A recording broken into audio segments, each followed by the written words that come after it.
സ്വകാര്യ ബസ്സുകളിൽ ഇനി ക്രിമിനൽസ് വേണ്ട, ജീവനക്കാർക്ക് പോലീസ് ക്ലിയറൻസ് നിർബന്ധം. സ്വകാര്യ ബസ്സുകളിലെ ജീവനക്കാർക്ക് പോലീസ് ക്ലിയറൻസ് സർട്ടിഫിക്കറ്റ് കർശനമാക്കുന്നു.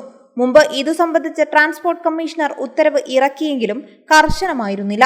ജീവനക്കാർ തമ്മിലും യാത്രക്കാരും വിദ്യാർത്ഥികളുമായും തർക്കവും റോഡിലിറങ്ങി പോർവിളിയും തുടങ്ങിയ സംഭവങ്ങൾ വർദ്ധിച്ച സാഹചര്യത്തിലാണ് ഗതാഗത വകുപ്പിന്റെ ഈ നീക്കം. ഇതോടെ റോഡിലെ മത്സരയോട്ടത്തിനും കയ്യാങ്കളിക്കും അറുതിയാകും. സ്വകാര്യ ബസ്സുകളിലെ ഡ്രൈവർ, കണ്ടക്ടർ എന്നിവർക്ക് ലൈസൻസും ഡ്രൈവർ, കണ്ടക്ടർ, ക്ലീനർ എന്നീ ജീവനക്കാർക്ക് PCCയും നിർബന്ധമായും വേണം.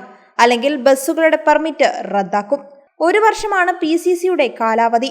നല്ല പെരുമാറ്റവും സുരക്ഷിതത്വവും ഉണ്ടാകാൻ ഈ നിയന്ത്രണം നല്ലതാണെന്നാണ് സ്ഥിരം യാത്രക്കാർ പറയുന്നത്. എന്നാൽ അധിക സാമ്പത്തിക ബാധ്യത ഉണ്ടാകുന്നു എന്നാണ് ബസ് ഉടമകളുടെ വാദം. PCC എടുക്കാൻ 700 രൂപയും സർവീസ് ചാർജും നൽകണം.